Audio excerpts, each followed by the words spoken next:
Bu egzersizi öğrenmeden sakın karın kası çalışma. Stomach vacuum.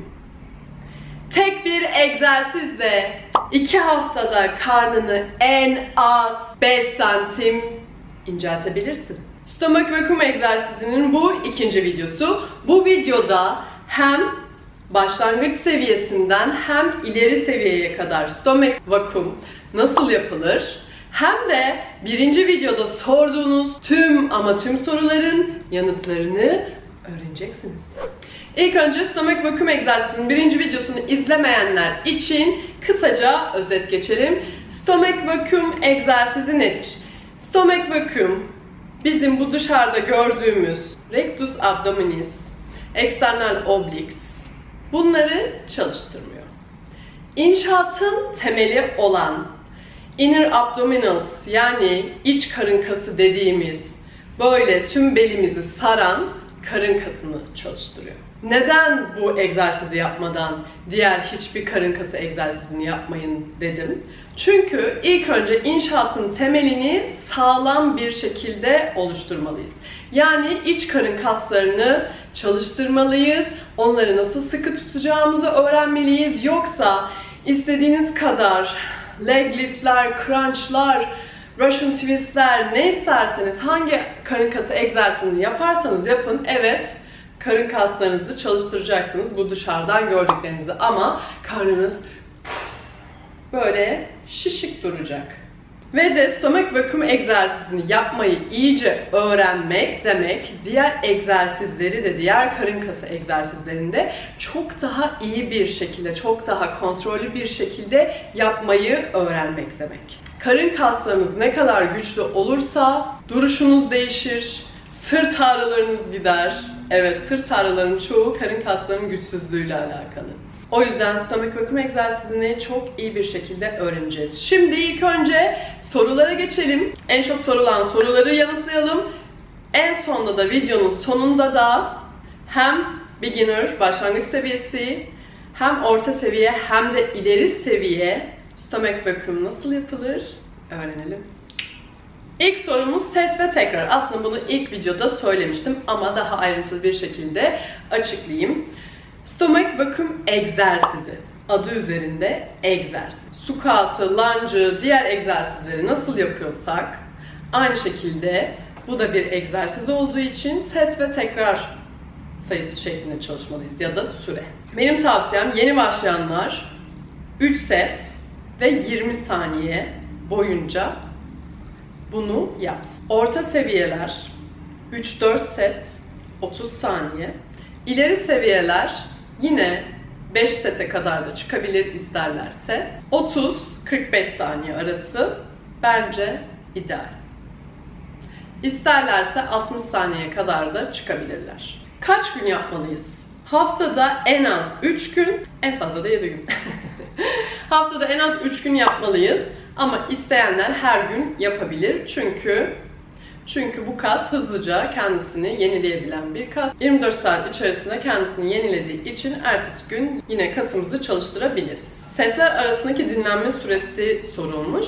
Setler arasındaki dinlenme süresi 10 saniye ile 120 saniye arası. Stomach vacuum'u ne zaman yapmalıyız? Sabah mı, akşam mı, ne zaman? Stomach vacuum'u istediğiniz zaman yapabilirsiniz. İster araba kullanırken trafikte, iyice öğrenenler yürürken bile. İstediğiniz zaman, istediğiniz şekilde, yeter ki iyi bir şekilde öğrenin. Aç karnına mı yapmalıyız, tok karnına mı yapmalıyız? Bu bir egzersiz olduğuna göre. Bence şu an cevabı kendi kendinize verdiniz. Aç karnına yapabilirsiniz. Gayet çok daha iyi. Neden? Çünkü çok daha kolay yapacaksınız. Tok karnına zaten hiçbir egzersiz tok karnına yapılmaz. Yani yemekten sonra yapmayın. Ama illa aç karnına yapmak zorunda değilsiniz. Yani ne bileyim bir atıştırmalık yedikten sonra yapabilirsiniz. Ama gidip de sağlam bir ana yemekten yemek yedikten sonra yapmayın. Zaten yapamayacaksınız. Mideniz bulanacak, kusabilirsiniz bile. Göbeğim erir mi? Bölgesel yağ yakımı diye bir şey yoktur. Yağ yakıldığı zaman bütünen yakılır.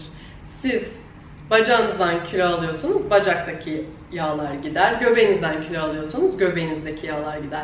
İstediğiniz kadar hangi karın egzersizini yaparsanız yapın, o göbeğinizdeki yağı eritmeyecek. Ancak karnınızı, kaslarınız kuvvetlendiği için, karnınız içeri toplanacağı için çok daha düz, çok daha şekilli, güzel bir karnınız olacağı kesin.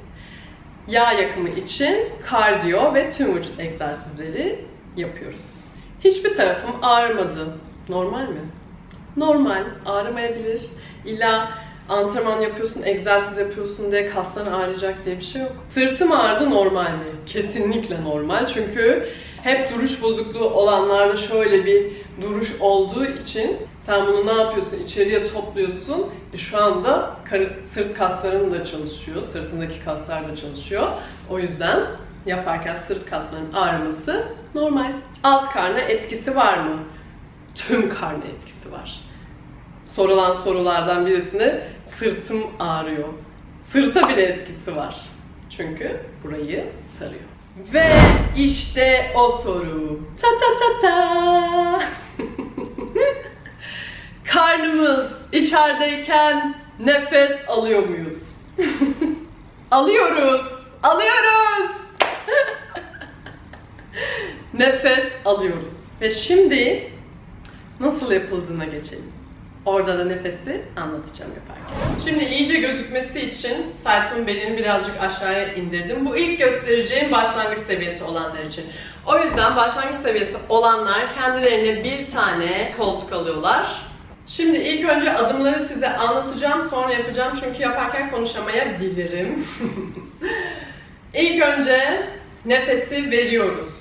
Neden nefesi veriyoruz? Akciğerlerimiz boşalsın ve rahatlıkla karnımızı içeriye çekelim. Yani daha çok çekebilmek için nefes veriyoruz. Karnımızı çektikten sonra orada tutuyoruz.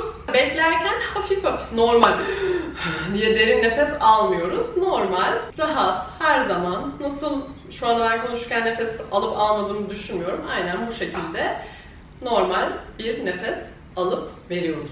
İlk önce nefesini ver. Verdiğin gibi karnını sal. Bak karnıma bak, sal karnını. Böyle öne eğilirken daha rahat salabiliyorsun. Sonra verdin ya, karnını şimdi omurgana yapıştır. Ve burada bak ben konuşabiliyorum. Yani nefesimi tutmuyorum. Burada çekebildiğin kadar çek, yapıştırabildiğin kadar yapıştır ve bekle. 20 saniye burada bekliyorsun. Şimdi konuşmadan tekrar yapacağım.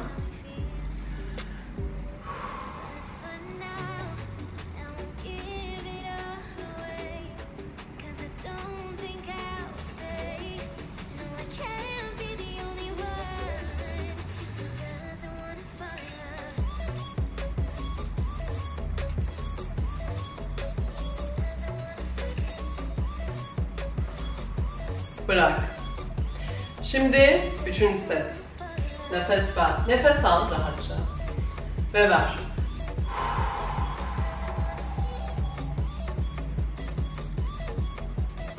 Şimdi nefes alıp vermeye devam ediyoruz.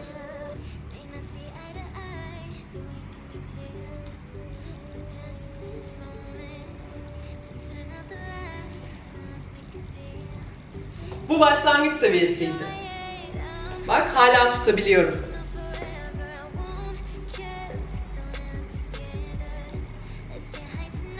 Şimdi orta seviyeye geçiyoruz.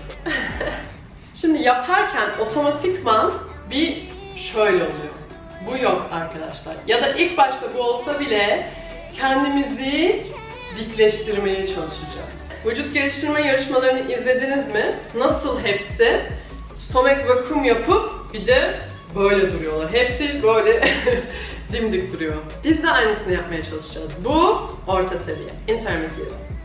Okay. Yine nefesini ver. Ben karnımı çok şişiremiyorum.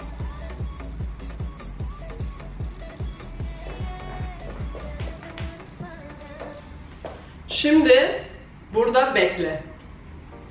30 saniye burada bekliyoruz. Bekle. Nefes alıp vermeye devam ediyoruz. Bu soru milyon tane sorulduğu için yanıtlıyorum. Ve dik durmaya çalışıyoruz. Şöyle değil, dik. Ve pelvic tilt. Mesela şöyle durmuyoruz. Bu kalçayı alıp hop böyle yapıyoruz. Bu değil, bu. Sıkı ve içeride.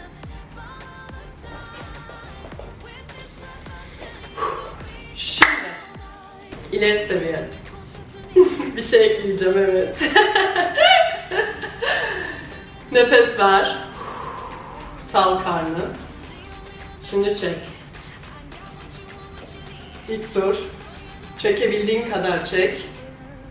Dik dur. Ve şimdi ne yapıyoruz biliyor musunuz? Twist. Evet. Stomach vacuum yaparken twist yapıyoruz. Konuşamıyorum. Çek çek çek. Çek.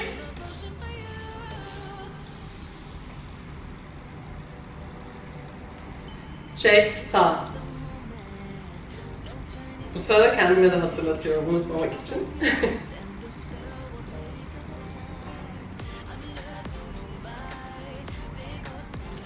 Bu da stomach vacuum twist.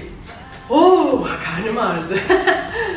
Bu hem ileri seviye hem de neden gösterdiğim tüm karın kası hareketlerini yaparken bu stomach vacuum'u ve pelvic tilt'i hep aklınızda tutun, aklınızca canlandırın. İlk önce bunu yapın, sonra peşine crunch'ınızı yapın, leg lift'inizi yapın.